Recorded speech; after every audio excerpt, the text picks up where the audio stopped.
Bapak-bapak hadirin jamaah sekalian, melanjutkan materi tentang ru'yatullah, melihatnya kita kepada Allah Subhanahu wa taala sebagaimana dijelaskan di materi awal pekan lalu, yakni ru'yatullah, melihatnya Allah itu ada dua macam. Pertama, kalau melihatnya kita di dunia itu bisifatillah, melihat sifat-sifat Allah. Tapi kalau di akhirat itu tidak ada lagi kalimat majazi, kalimat perumpamaan. Yang ada adalah hakiki, kalimat yang seutuhnya. Kalau melihat Allah, ya melihat Allah. Kalau ainul basirah mah di dunia, kalau basirah mah di dunia, mata kepala zahir. Tapi kalau melihat Allah di akhirat, ini dengan ainullah, ainul basirah, penglihatan batin, penglihatan ya kalau makna hakikinya betul-betul melihat Allah Subhanahu wa taala. Di awal sudah dipaparkan tentang Al-Qur'an dan Al-Hadis, dan juga sedikit kemarin beberapa sahabat yang menyatakan ru'yatullah, melihat Allah. Cuma sedikit dibahas, diulas bahwa pertama ada dua contoh. Yang pertama Sayyidina Umar dan Sayyidina Ali. Ya, kalau Sayyidina Umar menyatakan kaqauli Umar bin Al-Khattab, sebagaimana ungkapan dari Umar bin Khattab, ra'a qalbi rabbi, melihatnya hatiku terhadap Allah, ya, ai binuri qalbi, tegasnya yakni yaitu dengan cahaya Tuhanku, cahaya Allah yang dipantulkan ke dalam qalbuku, sehingga aku, kata Sayyidina Umar, mampu melihat Allah walaupun berupa cahaya. Cahaya di sini ya jelas cahaya Allah, seperti jangankan sahabat ya, Nabi saja, seperti halnya Nabi Yusuf alaihi salam, laula, mohon maaf ya, ra'a burhanullah, kalau seandainya tidak melihat cahaya dari Allah. Burhan itu adalah penjelasan, burhan sangat jelas. Jadi kalau tidak melihat isyarat dari Allah, ketika ya mohon maaf Nabi Yusuf alaihissalam manusia biasa secara fisik, dihadapkan dengan seorang wanita yang cantik jelita, ya jelas ya, dua orang manusia yang berlainan jenis berada di dalam satu ruangan. Apa yang terjadi? Sudah bisa kita tebak ya. Namun bedanya bahwa Nabi Yusuf alaihissalam ro'a burhanullah, melihat cahaya Allah. Melihat cahaya Allah, langsung bahwa beliau sadar bahwa itu adalah Allah Maha melihat. Di samping melihat cahaya Allah, beliau pun melihat Nabi Ya'qub alaihissalam, seolah-olah memelototi beliau. Ya jelas saja apa yang malu ya tidak jadilah gitu ya, tidak jadi sesuatu yang di luar syaratnya. Nah, ini pun terjadi ketika kawan saya yang subhanallah ya, beliau mengaku diri bahwa beliau itu berangkat dari dunia gelap ya, semua kemaksiatan beliau pernah rasakan. Maka itu serasa bosan gitu ya, melakukan kejahatan, melakukan kemaksiatan, melakukan kedurhakaan kepada Allah Subhanahu wa taala. Datanglah kepada Syekh Ahmad Shahibul Wafa Tajul Arifin. Pangarsa saya teh orang bejat, pangarsa saya teh begini-begini saja hidup saya, seperti halnya tidak ada kebaikan, tidak ada ketaatan kepada Allah. Hidup saya hanya maksiat dan maksiat aja, di mana saja maksiat saja. Entah kenapa hati saya pengennya maksiat saja. Bagaimana ini Allah? Kata Syekh Ahmad Shahibul Wafa Tajul Arifin, bagus nak, katanya. Aduh Abah, kenapa itu dibilang bagus? Katanya. Iya, yang melakukan kesalahannya kan dari dulu.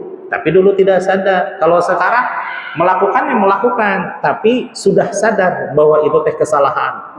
Subhanallah. Hanya dengan disentuh seperti itu aja, si kan makhluk manusia, salah satu kebutuhan dasar manusia itu adalah spiritualisme, merasa kolbunya disentuh sehingga merasai akan spiritualitasnya. Masya Allah, gitu ya. Nah, ketika beliau menyatakan ingin bertobat di hadapan Syekh Ahmad Shahibul Wafatajul Arifin, Syekh Ahmad Shahibul Wafatajul Arifin tidak mencela, tidak menyalahkan, tidak merendahkan. Nah, ini salah satu, mohon maaf ya, salah satu kelebihan guru saya, gitu ya. Guru saya itu paling jago untuk uang ke uang, memanusiakan manusia sekalipun kesalahannya luar biasa, tapi di hadapan beliau saya bagus itu nak bagus. Saya terus terang baru kali ini mendengar kisah dan juga berjumpa dengan seseorang yang selalu menyatakan bagus setiap apa yang diperbuat oleh manusia. Tidak ada yang jelek, tidak ada yang jelek. Nah, sekalipun kenyataannya jelek, tapi di hadapan beliau tidak ada yang salah, tidak ada yang salah. Maka di dalam catatan Imam Al-Ghazali, kalau seandainya kita selalu menyalahkan orang lain, maka perjalanan kita sesungguhnya masih jauh untuk mencapai Allah. Kalau seandainya kita sering menyalahkan diri sendiri, itu berarti hampir mendekati Allah. Tapi kalau seseorang tidak pernah menyalahkan sesuatu, bahwa segala sesuatu itu berjalan dengan takdirnya Allah Subhanahu wa taala, berarti orang tersebut sudah sampai. Masya Allah, gitu ya. Ya, saya sering berjumpa dengan ulama-ulama besar, tapi baru kali ini saya mengetahui bahwa beliau tidak pernah menyalahkan orang lain. Nah, kemudian ketika Bang, apa syaratnya kalau untuk bertobat? Syaratnya mah gampang, susah-susah. Apa itu, Bah? Jangan pernah ketahuan oleh Abah. Maksudnya, Bah, ya kalau melihat Abah melihat, berarti jangan. Kalau tidak melihat, berarti boleh. Bolehlah, silahkan gitu. Asalnya beliau tidak percaya dengan kalimat tersebut, tapi subhanallah, ketika suatu saat mau melakukan kesalahan, tiba-tiba pangrasa Abah, Syekh Ahmad Shahibul Wafatajul Arifin, seolah-olah berada di pojok ruangan. Tok, jadi nggak jadilah karena saking malunya, menutup pintu langsung lari. Besok lusanya begitu lagi, kelihatan lagi Syekh Ahmad Shahibul Wafatajul Arifin, begitu lagi, berulang-ulang terus. Akhirnya datanglah ke Syekh Ahmad Shahibul Wafatajul Arifin sambil dalam keadaan nunduk dan menangis. Akhirnya tobatnya benar-benar tobat. Ya, ini sama dengan kisah Rasulullah SAW. Suatu saat ada orang yang bermaksiat. Orang yang bermaksiat tersebut mengadulah kepada Rasulullah SAW. Ya Rasul, aku ini ahli maksiat. Maksiat apa yang tidak pernah aku lakukan, semuanya pernah saya lakukan. Kemudian kata Rasulullah SAW, sama ya. Kemudian si orang tersebut minta syaratnya. Apa syaratnya wahai Rasul? Agar saya benar-benar bertobat. Syaratnya adalah apa itu? Jangan berbohong. Kalau tadi jangan pernah kelihatan oleh Abah. Yang kedua, kalau kata Rasulullah, jangan pernah berbohong. Lalu suatu saat dia akan melakukan kesalahan kemaksiatannya, tiba-tiba ingat Rasulullah, bukan melihat wujud Rasulullah, tapi diingatkan oleh Allah Subhanahu wa taala akan janjinya kepada Rasulullah. Apa itu?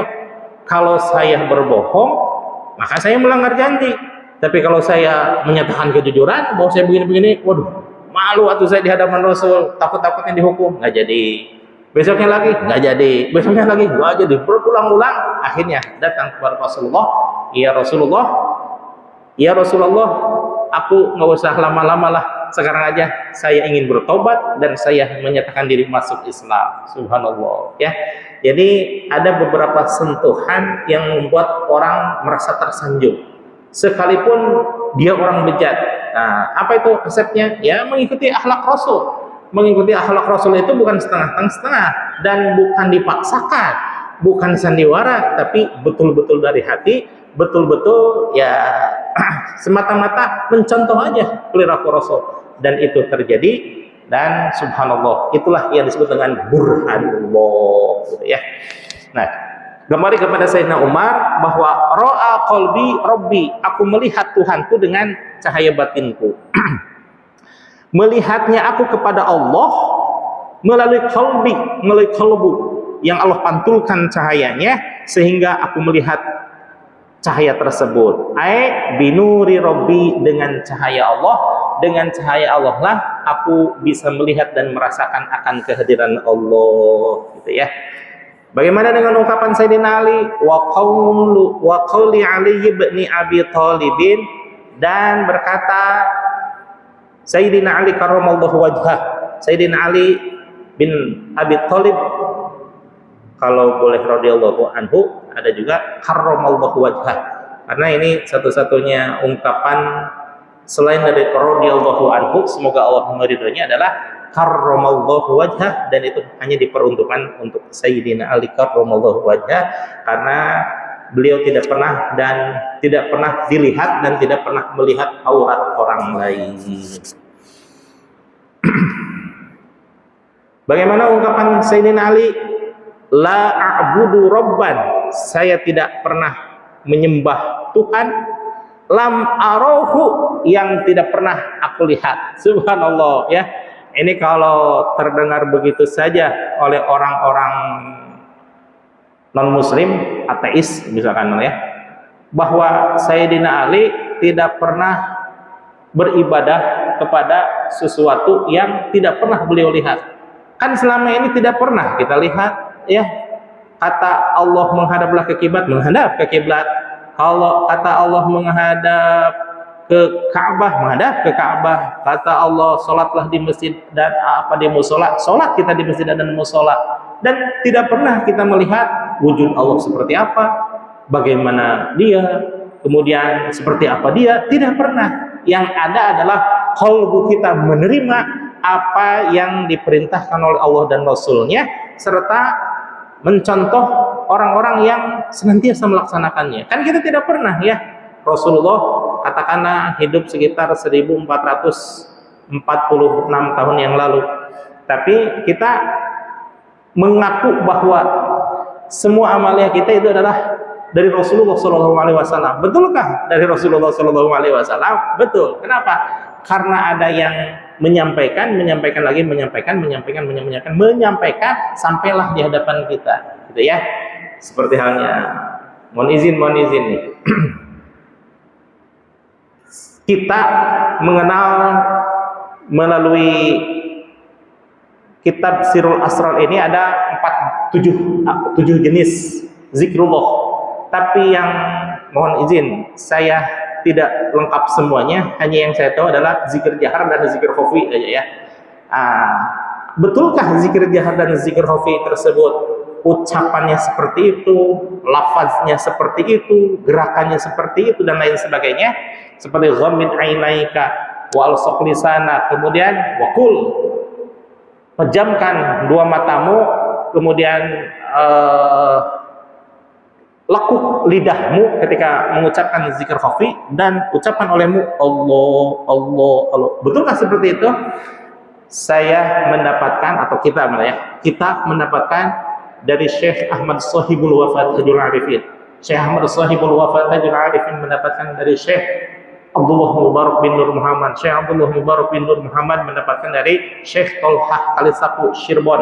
Syekh Tolhah Kalisapu Cirebon mendapatkan dari Syekh Ahmad Khatib Samas Ibn Abdul Ghaffar. Syekh Ahmad Khatib Samas Ibn Abdul Ghaffar mendapatkan dari Syekh Samsuddin. Syekh Samsuddin mendapatkan dari Syekh Muhammad Murad. Syekh Muhammad Murad mendapatkan dari Syekh Utsman. Syekh Utsman mendapatkan dari Syekh Yahya. Syekh Yahya mendapatkan dari Syekh Abdul Rahim. Syekh Abdul Rahim mendapatkan dari Syekh Abu Bakar. Syekh Abu Bakar mendapatkan dari Syekh Waliyuddin, Syekh Waliyuddin mendapatkan dari Syekh Syarafuddin, Syekh Syarafuddin mendapatkan dari Syekh Syarafuddin, Syekh Waliyuddin mendapatkan dari Syekh Nuruddin, Syekh Nuruddin dari Syekh Syarafuddin, Syekh Syarafuddin mendapatkan dari Syekh Samsuddin kedua, Syekh Samsuddin mendapatkan dari Syekh Abdul Aziz putranya Syekh Abdul Qadir Al-Jilani. Syekh Abdul Qadir Al-Jilani bukan mengarang sendiri, bukan mengarang, tapi beliau dapatkan dari Syekh Abu Sa'id Al-Khudri. Syekh Abu Sa'id Al-Khudri mendapatkan dari Abdul Hasan Al-Hakari Al-Qirtusi. Syekh Abdul Hasan Al-Qirtusi mendapatkan dari Syekh Abdul Wahid, Syekh Abdul Faraj At-Turtusi. Syekh Abdul Faraj At-Turtusi mendapatkan dari Syekh Abdul Wahid At-Tamimi. Syekh Abdul Wahid At-Tamimi mendapatkan dari Syekh Junaid Al-Baghdadi. Syekh Junaid Al-Baghdadi mendapatkan dari Syekh Siri Saqati. Syekh Siri Saqati mendapatkan dari Syekh Ma'ruf Al-Karhi. Syekh Ma'ruf Al-Karhi mendapatkan dari Abdul Hasan Ali bin Muhammad bin Musa Al-Kazim. Syekh Musa Al-Kazim mendapatkan dari Syekh Musa Ar-Ridho. Kemudian Syekh Musa Ar-Ridho mendapatkan dari Sayyidina Ja'far As-Shadiq. Sayyidina Ja'far As-Shadiq mendapatkan dari Syekh Muhammad Bagir. Syekh Muhammad Bagir mendapatkan dari Syekh Zainal Abidin. Syekh Zainal Abidin mendapatkan dari Syekh Husain. Syekh Husain mendapatkan dari Sayyidina Husain, ya. Sayyidina Husain mendapatkan dari Sayyidina Ali karramallahu wajhah. Sayyidina Ali karramallahu wajhah mendapatkan dari Nabi Muhammad sallallahu alaihi wasallam. Apakah Nabi Muhammad untuk urusan zikir itu karangan beliau? Tidak. Syekh Nabi Muhammad sallallahu alaihi wasallam mendapatkan lagi dari Malak Jibril alaihi salam. Malak Jibril alaihi salam mendapatkannya lagi dari Allah Subhanahu wa taala, gitu ya. Jadi urutan kita untuk mendapatkan zikir yang dua ini, zikir jahat dan zikir rafiq, urutannya dari Allah, Malak Jibril, Nabi Muhammad. Jadi Nabi Muhammad itu urutan ketiga, ya. Dari Nabi Muhammad ke Syekh Abdul Qadir itu urutan ke-19. Dari Syekh Abdul Qadir ke Syekh Ahmad As-Sahibul Wafa Tajul Arifin itu urutan ke-37, ya. Jadi ya insya Allah benar. Kenapa? Ada sanad yang menyambungkan. Kalau seandainya sebagaimana Imam Husain, Imam Muslim dari sanad Muslimnya menyatakan bahwa as-sanadu minad-din. Sanad itu bagian dari agama.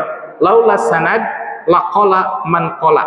Seandainya bukan karena sanad, maka seseorang akan mengatakan begini begitu sesuai keinginan hatinya. Tapi karena adanya sanad, adanya guru, bukan seperti itu. Ini loh yang ucapan dan kalimahnya terus sambung menyambung dari Allah ke Malak Jibril ke Rasulullah SAW sampai kepada kita. Maka kalau ada sanad, maka insya Allah bisa dipastikan itu benar adanya.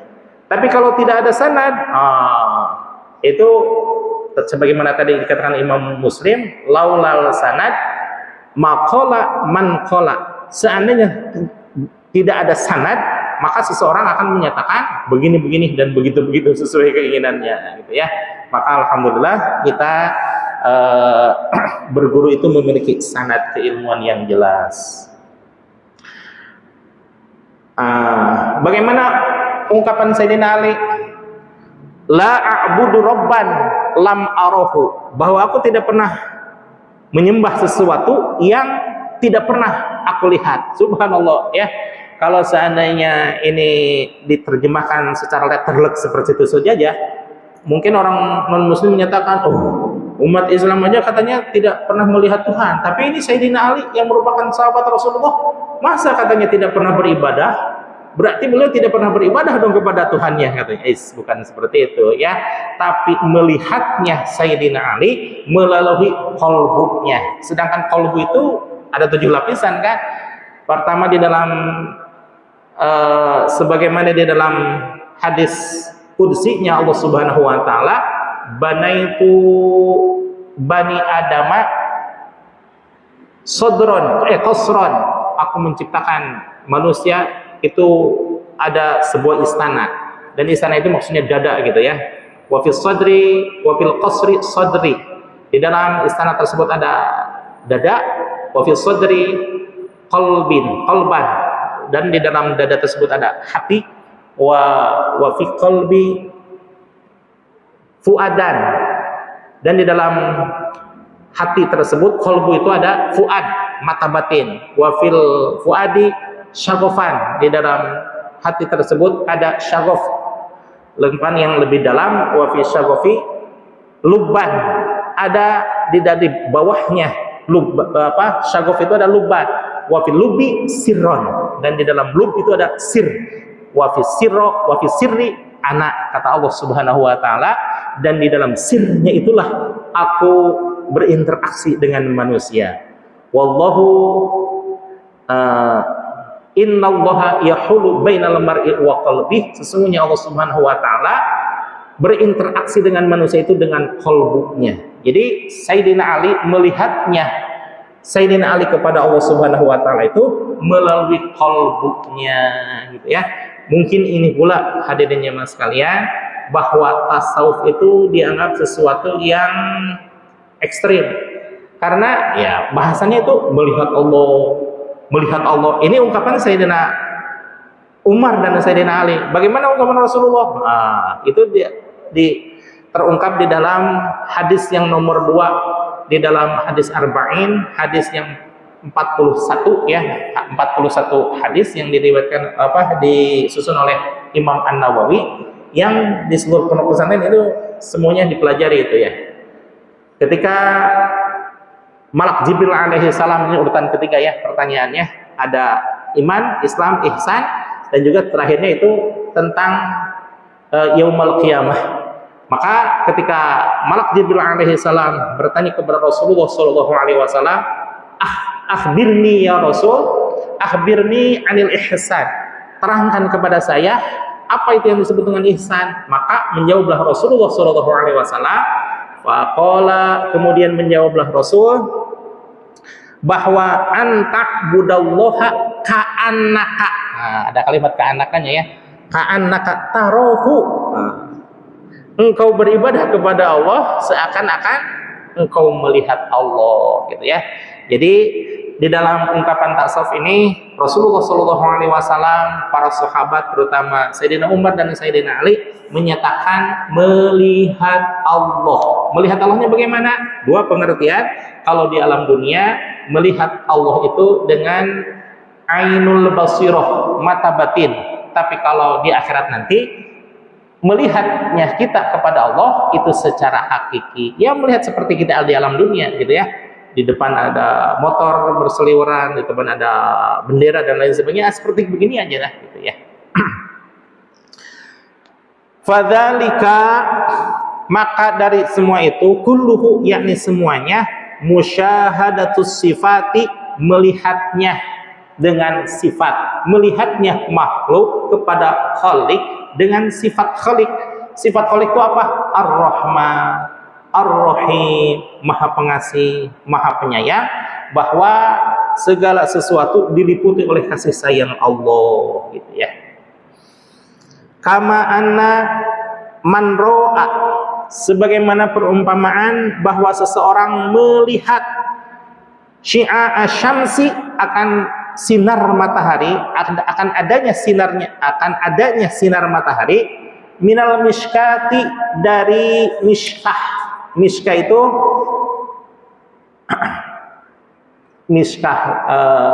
lubang yang tidak tembus dengan cahaya, gitu ya. Ada perumpamaan di dalam, katakanlah ruangan gelap, gitu ya, ada obor, maka obor itu memenuhi cahayanya dengan seluruh ruangan, tapi ada ruangan yang tidak tertembus oleh ruangan itu. Apa itu? Miskah istilahnya. Itulah miskah, ceruk di dalam ruangan yang tidak tembus oleh cahaya itu sendiri. Itu disebut miskah ya. Man ro'a syi'a asyamsi, seseorang yang melihat sinar matahari, minal miskati, dari sesuatu yang lubang yang tidak ditembus. Karena mata kalau seandainya melihat matahari, retina maupun kornea akan rusak, gitu ya, yang menyebabkan kebutaan kalau dilakukan secara terus-menerus dalam waktu yang lama, ya. Wa nahwiha, atau semisalnya, misalkan melihat sinar apa, gitu ya, soha, maka sah-sah saja lahu bagi dia ayakula, bahwasannya dia berkata ra'aitu syamsa ala sabilit tawassu'i, aku melihat sinar matahari dengan cara apapun juga, gitu ya. Ada orang yang melihat matahari dengan kacamata hitam, karena kacamata hitam itu bisa memantulkan ultraviolet. Jadi kalau melihat ini, katakanlah di Mekah itu katanya, ya katanya aja ya, karena sekarang saya belum pernah ke Mekah.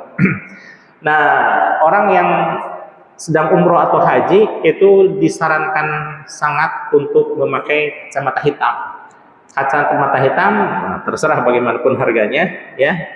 Tapi yang jelas fungsinya mampu untuk menahan sinar ultraviolet sehingga tidak membahayakan pada mata. Jadi yang terik sebegitu panasnya bisa kelihatan biasa-biasa saja gitu. Padahal kalau dia buka, silaunya luar biasa, ya. Jadi kalau untuk itu biasanya pakai kacamata yang hitam gelap dan juga lebar gitu ya, untuk melindungi seluruh penglihatan. Karena secara syariat kalau seandainya dilihat secara terus-menerus itu akan membutakan penglihatan kita. Orang yang sengaja menyiksa dirinya tanpa ada uzur itu jelas sangat diharamkan. Karena selain melanggar maqasidus syariah, orang tersebut tidak mensyukuri apa yang dikaruniakan Allah kepada dia. Salah satu maqasidus syariah itu adalah hifdun nafs, menjaga diri kita. Maka orang yang meminum sesuatu yang membahayakan itu sangat melanggar syariat tuh. Selain melanggar perintah Allah, larangan Allah Subhanahu wa taala, dia menyiksa dirinya sendiri. Memang ada orang yang menyiksa untuk keperluan yang disyariatkan, bisa. Apa itu? Contohnya itu ya. Kalau seandainya ada gitu ya di dalam ilmu kedokteran, kalau seandainya ini dibiarkan, misalkan suatu penyakit gitu ya, suatu penyakit menggerogoti seseorang, katakanlah apa ya, diabetes ya, diabetes. Kalau seandainya diabetes itu dibiarkan, maka dia akan merambat naik dari kaki ke betis, ke paha dan sebagainya gitu ya. Nah, menurut perhitungan medis, seseorang justru diharuskan untuk memotong bagiannya. Contoh, kalau seandainya di jari, ujung jari gitu ya, yang sakitnya ujung jari, tapi kalau dibiarkan dia akan membusuk sampai merambat ke atas. Dipotong di sini, truk. Kalau seandainya segini, ini apa, pergelangan di sini harus dipotong. Kalau sampai ke sini, ke sini sampai harus dipotongnya gitu. Ya, itu apa namanya? Menghilangkan bagian dari tubuh yang diberikan Allah, tapi untuk kemaslahatan ke depannya. Kemaslahatannya apa? Mempertahankan hidup. Daripada mempertahankan ini tidak hilang dari tubuh kita, mendingan dihilangkan. Ini kejadian sama kakek saya ya. Kakek saya malum zaman dulu gitu ya, tetanus. Dia ya beliau apa tuh namanya, di kolamnya itu ada apa tuh, duri. Ternyata itu yang menyebabkan tetanus. Lama akhirnya dia karena apa tuh ya, pengobatan belum berkembang kali ya, dan juga keuangan susah zaman dulu, zaman Belanda dulu ya. Dokter pun susah. Kemudian didiamkan, akhirnya menjadi busuk untuk kakinya, dan akhirnya diamputasi dikitnya dua jempol jari kakinya stuck gitu ya. Sampai meninggal. Cuma ada keanehan gitu ya. Ketika meninggal, yang tetanus itu kan dikuburkan duluan gitu ya. Beberapa saat kemudian meninggallah kakek saya. Mimpi ke uak saya, Udik, dik kena panengankeun itu jadi apa katanya. Wah, tolong cari kakek saya itu yang hilang, gak dikuburin katanya. Akhirnya dia teringat dua jari kakinya itu dikuburkan terpisah karena memang masih hidup ya zaman dulu. dikubur-kubur, hanya tinggal tulang saja. Akhirnya setelah dikuburkan, kemudian agak sedikit doa tahlil bersama gitu ya. Kemudian malamnya mimpi lagi. Cenah nuhun dik katanya.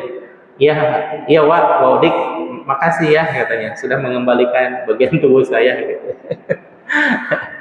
Ya salah satunya dia mewakafkan apa tuh namanya, lahan untuk masjid gitu ya. Alhamdulillah, jadi karena dan masjid itu sampai sekarang masih ada gitu ya di Ciawi Tasikmalaya. Demikian. Lanjut. Wa qad mathalallahu ta'ala nurahu fi kamalihi dan sungguh Allah telah mengibaratkan dengan kalimat yang semisal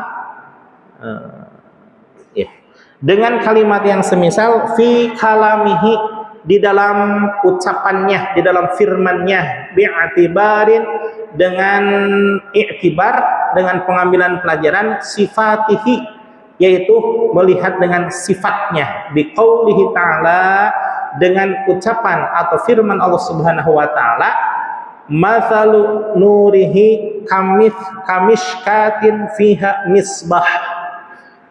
Nah, perumpamaan cahaya Allah seperti halnya misbah. Misbah itu miskah, seperti halnya miskah. Miskah itu lubang yang tidak tertembus oleh cahaya gitu ya.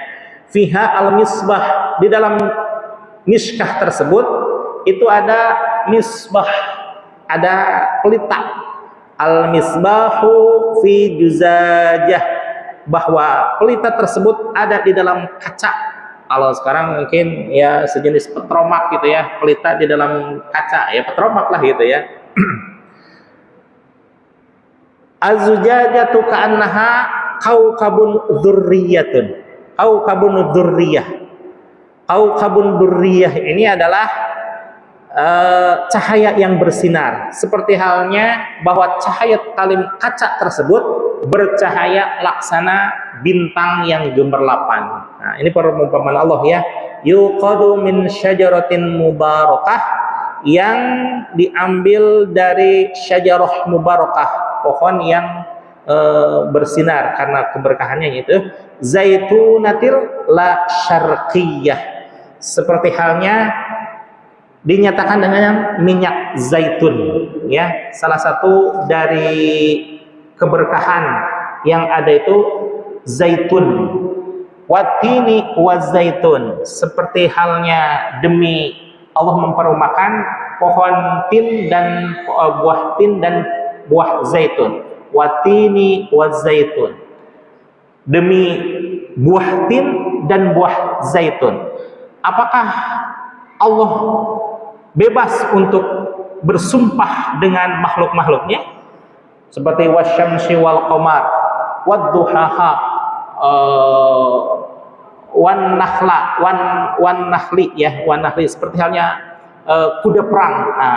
Segala sesuatu yang dipakai oleh Allah untuk bersumpah itu sah-sah saja. Kenapa? Segala sesuatu milik Allah, segala sesuatu kepunyaan Allah, yang itu semuanya bebas untuk dipergunakan oleh Allah, entah itu untuk perumpamaan, entah itu untuk diberikan kepada makhluk-makhluk yang lainnya, atau hanya sebatas sebagai simbol saja. Tapi bagaimana dengan manusia? Manusia tidak boleh untuk bersumpah kecuali atas nama Allah. Selain nama Allah tidak boleh bersumpah. Sering saya dengar demi Allah, demi Rasulullah, nggak boleh. Kenapa? Bersumpah dengan makhluk Allah. Bersumpah itu harus dengan Allah langsung. Tapi sumpahnya ini sumpah yang betul-betul, kalau ibarat kata nih ya, ibarat kata kita di pengadilan, mohon maaf, saya gitu ya, saya di pengadilan. Kalau seandainya saya tidak bersumpah, maka resikonya saya akan masuk penjara. Maka bersumpahlah saya, sumpah demi Allah saya tidak mengambil uang misalkan ya. Nah, dengan ucapan sumpah tersebut, itu kalau di Arab sana, di zaman Rasulullah SAW dulu gitu ya, ada orang yang berselisih kemudian bersumpah demi Allah. Kalau dulu wa huruful qasami itu al waw wal ba wa ta. Huruf qasam itu ada 3 huruf untuk dipakai bersumpah, itu ada 3, waw, ba dan ta. Jadi ucapannya wallahi, ballahi, tallahi. Bagaimana kalau wallahu? Ah, itu wallahi, bukan sumpah. Tallahu atau ballahu. Nah, ini untuk mengecoh santri yang mengecoh bukan santri. Kenapa? Wallahu, saya tidak mengambil, padahal dia ngambil. Kan tadi saya udah bilang wallahu, saya bersumpah. Oh iya katanya. Padahal si santri itu tidak bilang wallahi, maka kalau wallahi itu sumpah. Kalau wallahu bukan sumpah gitu ya. Nah, di Arab sana ketika ada orang yang berselisih kemudian mengucapkan kata-kata wallahi, udah berlepas diri orang-orang. Kenapa? Dia sangat percaya dengan ucapan tersebut, bahwa ucapannya tersebut merupakan tanggung jawab dia yang mengucapkannya. Itu ya, berat sekali kalau seandainya bersumpah. Jadi ibarat kata benar ya, ada orang yang berselisih kemudian mengucapkan wallahi, orang yang menjadikan saksi udah berserah diri, artinya dia menyerahkan urusan tersebut kepada Allah Subhanahu wa taala. Berat nggak kira-kira? Ya berat. Bagi orang yang senantiasa melaksanakan perintah Allah mah berat, sungguh berat, bahkan maha berat lah gitu ya. Tapi bagi orang-orang sebagian yang menyepelekan agama, enteng-enteng saja lah gitu ya. Oh, timbang ngucapin sumpah apa susahnya sih? Iya, kalau dipakai ucapan sambal. Kalau seandainya diucapkan sebagaimana ucapan biasa, maka bagi dia mah itu adalah biasa-biasa saja. Tapi orang yang mengerti dan memahami, masya Allah, konsekuensinya sangat berat. Bahkan sebelum urusan-urusan yang lain di persidangan di hadapan Allah, khusus kalimat sumpah dulu yang didahulukan karena saking beratnya kalimat sumpah tersebut ya. Nah, untuk beberapa hal itu